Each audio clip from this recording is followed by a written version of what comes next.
A man is knocking down a wall in his own basement. He expects dust, maybe old brick. Instead, the wall opens into darkness, a tunnel, carved by hands that vanished centuries ago. He has no idea yet. But he has just found the entrance to a city built for 20,000 people. A city with no rooftops, no streets, no skyline. Because this city was never built upward. It was built 85 meters straight down into the earth. 18 levels, carved entirely by hand, hidden so completely that people lived directly above it for generations and never knew it existed. Somewhere beneath their kitchens, beneath their bedrooms, beneath their basements. An entire civilization was sleeping in the dark. And when this homeowner finally forced his way deeper, he wasn't just walking into a tunnel.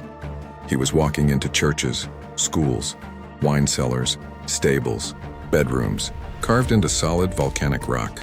A place built not for one family to hide, but for an entire population to disappear.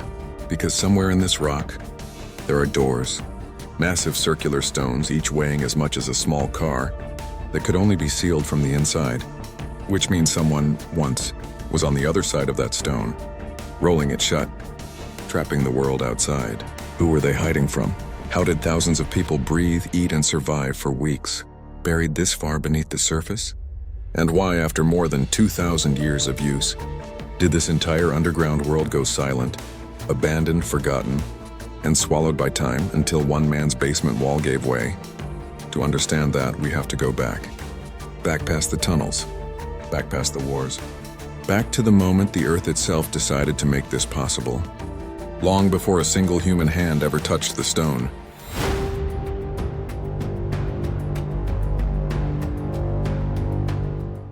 Three million years before the first human ever touched this rock. The ground here was trying to kill everything on it. Central Turkey was a war zone of fire, not the Turkey we know today. A landscape ripped apart by three enormous volcanoes. Mount Erciyes, Hasan, Gölü. They didn't erupt once. They erupted again and again and again, for millions of years, burying the land under wave after wave of ash and molten debris. And then, silence. The eruptions stopped. And what they left behind wasn't rubble. It was a weapon in disguise. That volcanic ash didn't just settle. Over millennia, it compressed to layer stacking on layer until it hardened into something new.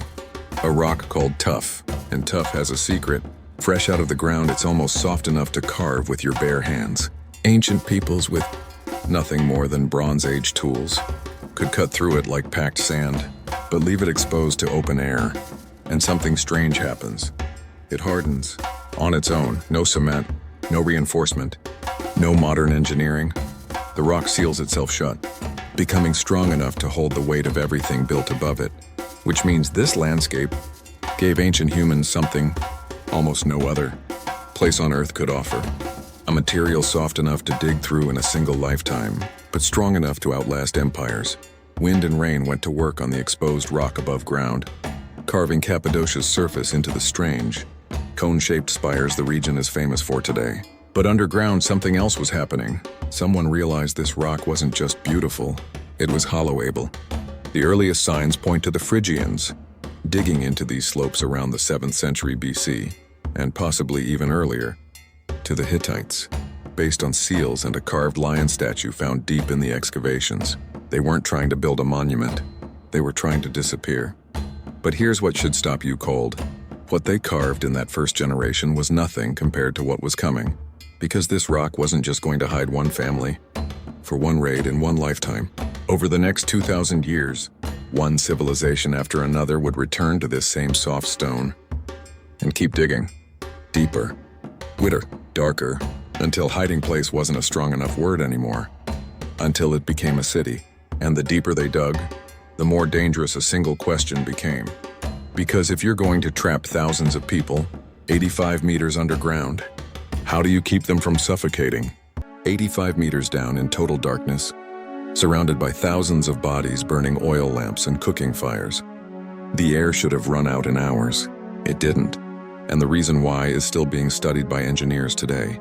Somewhere in this rock, ancient builders carved over 50 vertical shafts, some plunging more than 80 meters straight through solid stone.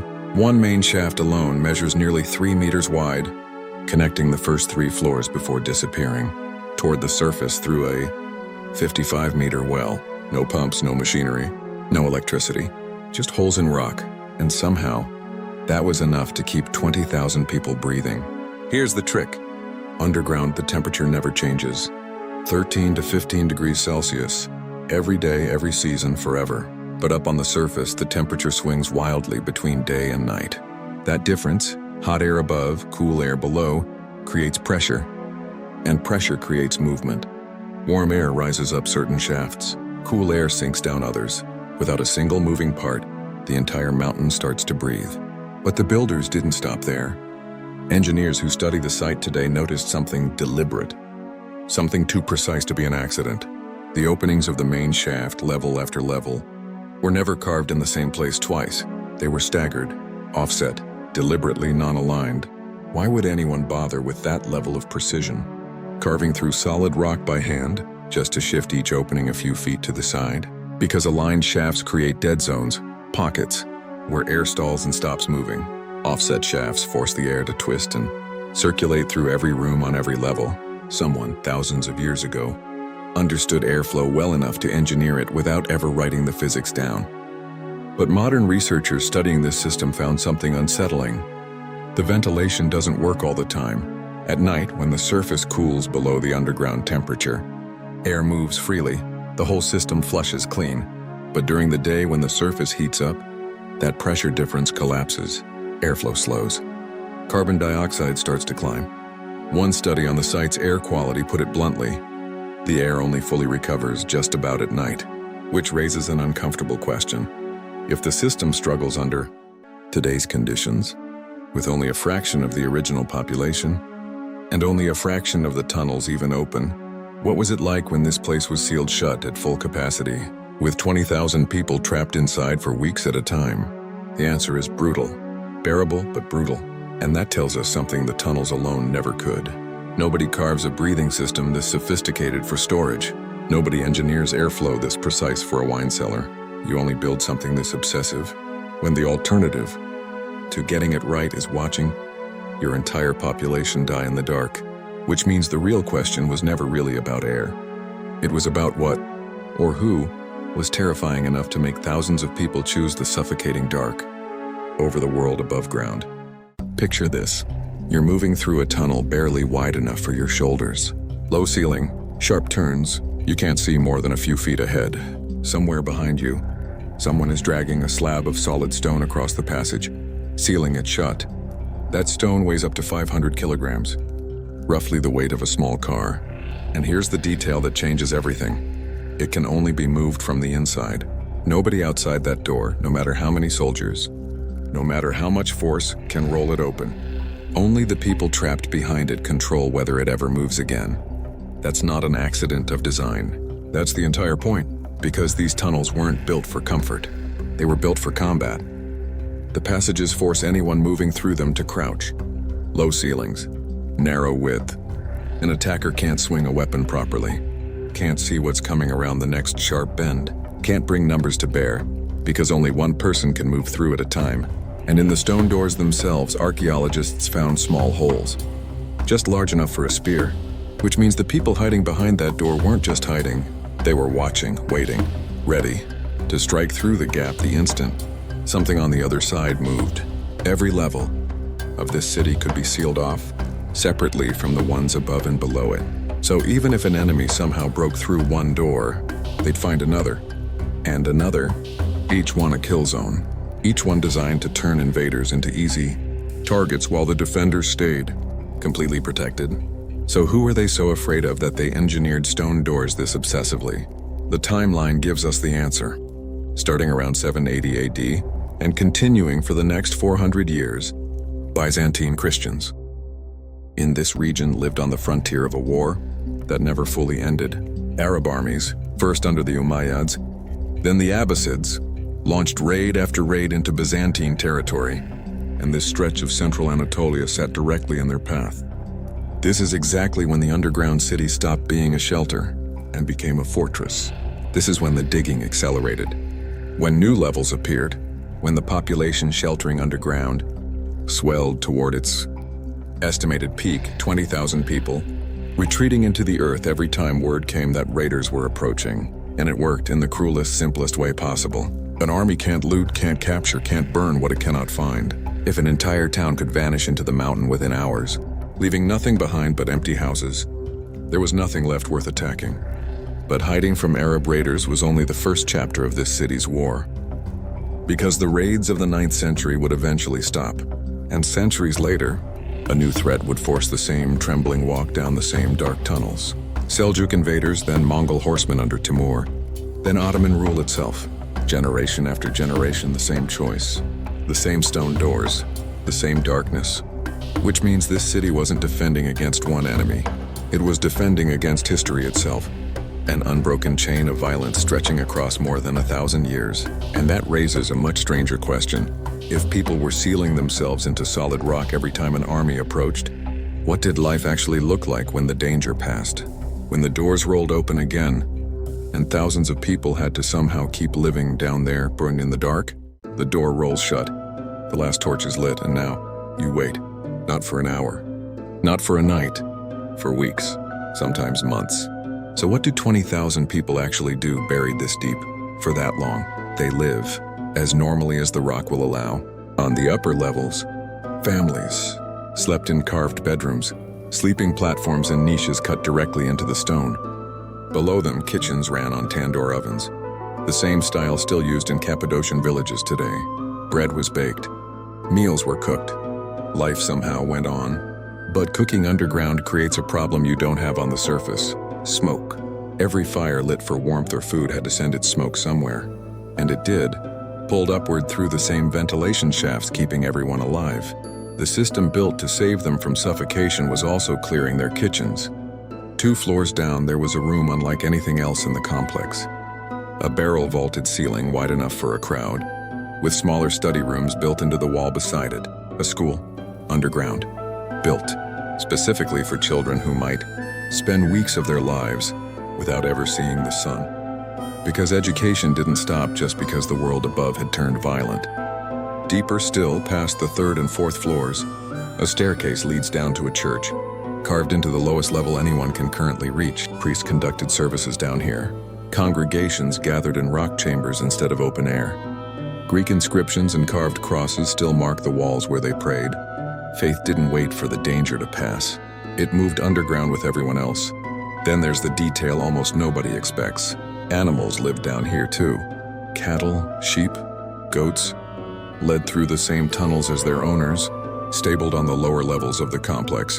And that placement wasn't random. Body heat rises, positioning livestock below the living quarters, may have helped warm the spaces where families slept above them. Wine presses, olive oil presses, storage rooms packed with sealed clay jars of grain. This wasn't a population simply surviving on scraps. This was a population prepared to outlast a siege. But preparation only gets you so far, because somewhere in these numbers is a truth nobody living down here could escape. 20,000 people, weeks underground, and no plumbing. Waste went into sealed clay jars, carried to designated disposal areas. Water came from wells reaching 55 meters down to the water table, protected from surface contamination, but limited all the same. And there's something the stone itself couldn't hide: the psychological weight of it. Confinement, darkness, the constant, quiet fear that today might be the day the enemy above finds the way in.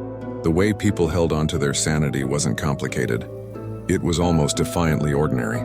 Meals at regular times. Children still taught their letters. Prayers still spoken on schedule. Routine as a weapon against fear. And when the danger finally passed, when scouts confirmed the raiders had moved on, the stone door rolled open again, and life returned to the surface. Farming resumed. Trade resumed. The underground city went quiet, waiting for the next warning. This rhythm repeated for centuries. Threat, retreat, wait, emerge. Threat, retreat, wait, emerge. But there's a piece of this story that doesn't fit the ancient pattern at all. Because this underground city wasn't only used by Byzantine Christians dodging medieval armies. It was used again, far more recently than you'd expect, by people whose names we actually know, during a massacre that happened only a little over a century ago, and someone was there, taking notes. In 1909, a British scholar named Richard McGillivray Dawkins was living among the Cappadocian Greek communities of central Anatolia, documenting their language and traditions. He wasn't looking for an underground city. He was studying how people spoke. But then news arrived of a massacre unfolding in Adana, and Dawkins watched something happen that connected this place directly to the ancient tunnels beneath it. He wrote it down himself. When news came of the massacres at Adana, a great part of the population at Axo took refuge in these underground chambers, and for some nights did not venture to sleep above ground. Read that again. 1909.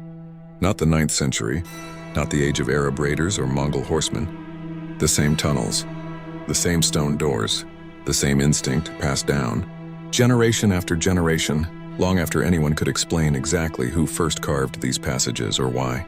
Nobody had to teach these families what to do when violence came. They already knew. The underground city was still alive in their memory as the place you go when the surface becomes unsafe. This is the last confirmed use of the underground city as a refuge.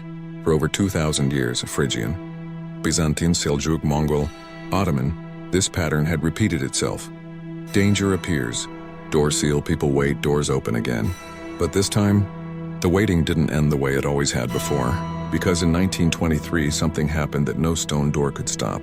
Greece and Turkey signed an agreement to exchange populations on a forced separation of Christian and Muslim communities across both nations.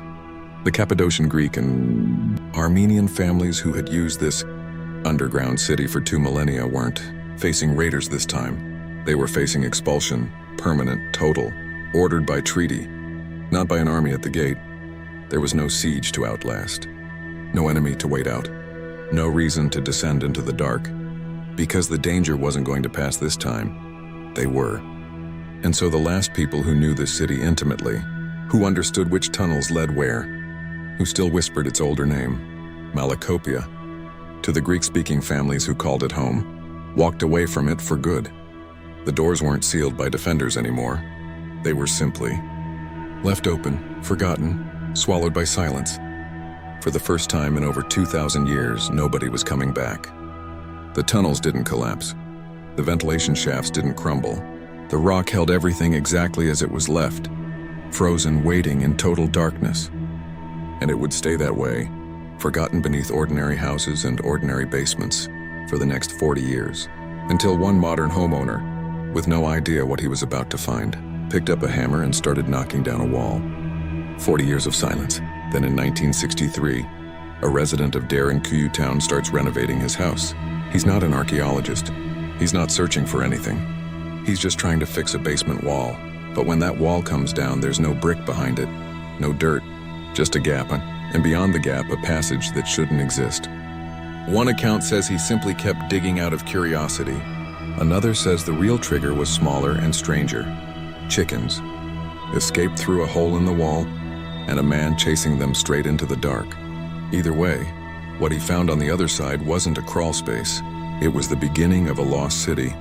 Word reached the Turkish Ministry of Culture, and archaeologists arrived to find something that defied belief. Not a single hidden room, but a network of tunnels branching endlessly in every direction, level stacked on level, descending far deeper than anyone expected.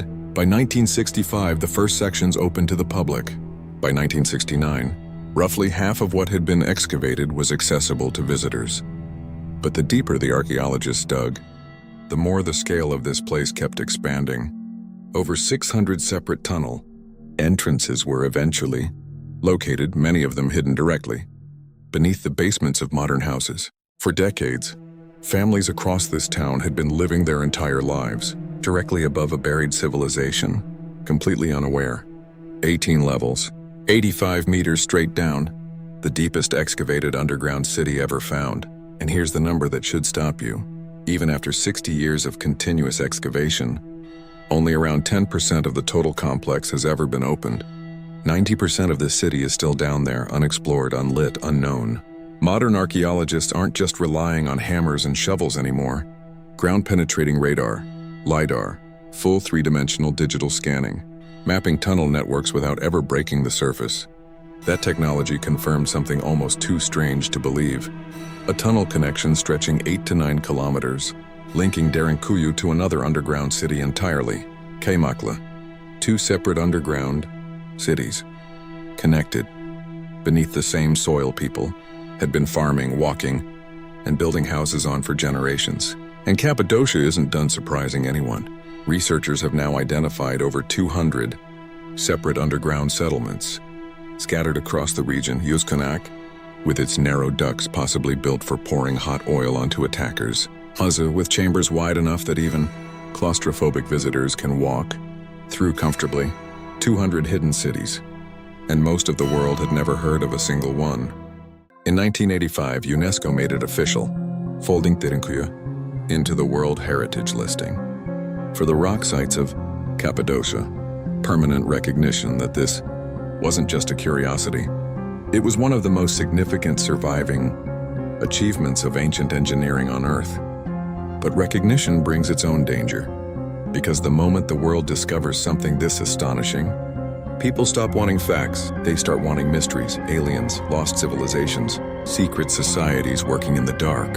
And Derinkuyu has attracted every single one of those theories, which means before this story can end, we need to answer one final question. Not who built this city, but who didn't.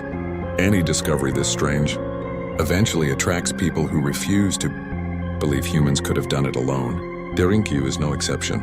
Some claim aliens helped carve it. Others insist it's proof of a lost, technologically advanced civilization erased from history.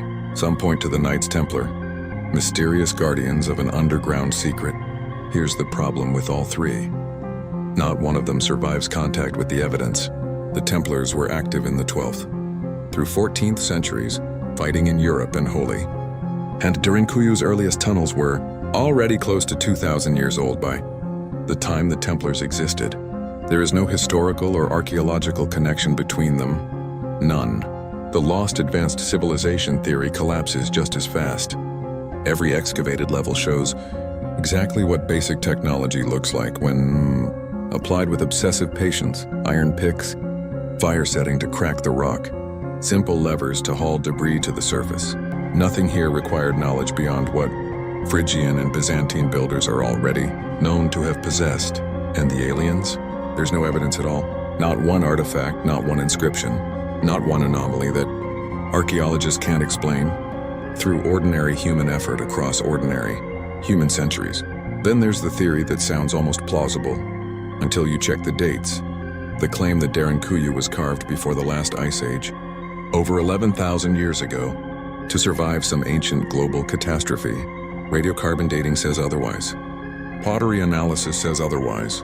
Every dating method applied to this site converges on the same window, construction, beginning around the 8th or 7th century BC, expansion continuing through the 10th century AD, roughly 2,800 years old at its oldest, not 11,000. One expert reviewing the Ice Age claim called it exactly what it is: pure speculation, unsupported by a single piece of archaeological evidence. And maybe that's the most tempting myth of all, the treasure.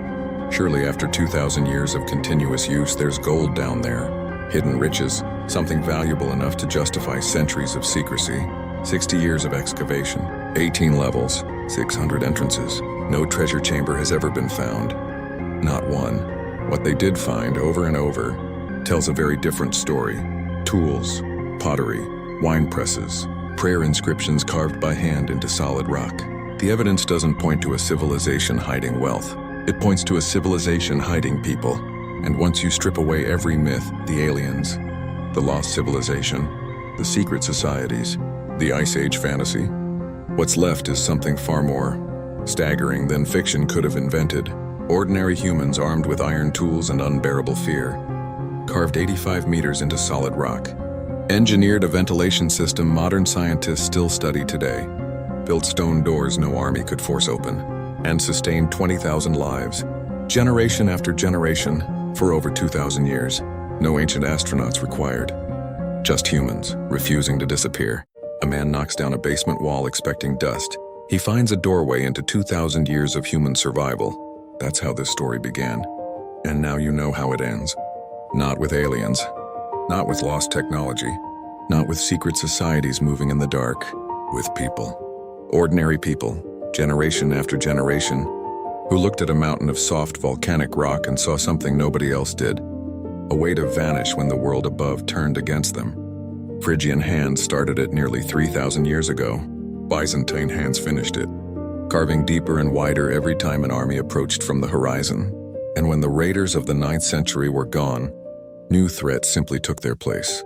Seljuk Mongol, Ottoman, an unbroken chain of danger met with the same unbroken response. Seal the door, wait in the dark, survive. Richard Dawkins watched that. Instinct fire one final time in 1909, families disappearing. Underground, not because an ancient army was at the gate, but because history was still repeating itself, right in front of him. And then in 1923, the waiting simply stopped mattering. Not because the danger passed, because the people who understood this place were forced to leave it behind forever. For 40 years, the tunnel sat in total silence, untouched, unremembered. City built for 20,000 people, holding nothing but darkness. Until one hammer strike through one basement wall brought it back into the light. Today, 90% of Derinkuyu is still down. There, unexplored, unmapped, waiting, in the exact same silence it's held for over 2,000 years. Which means the story you just watched isn't finished. Somewhere beneath that mountain, there are rooms no living person has entered since the last family sealed that door and walked away. We don't know what's in them. Nobody does yet. If this story pulled you in the way it pulled in that homeowner in 1963, make sure you don't lose it. Subscribe, so you're here when the next hidden world comes to light. Because history isn't finished revealing itself. Sometimes it's just waiting for someone to knock down the right wall.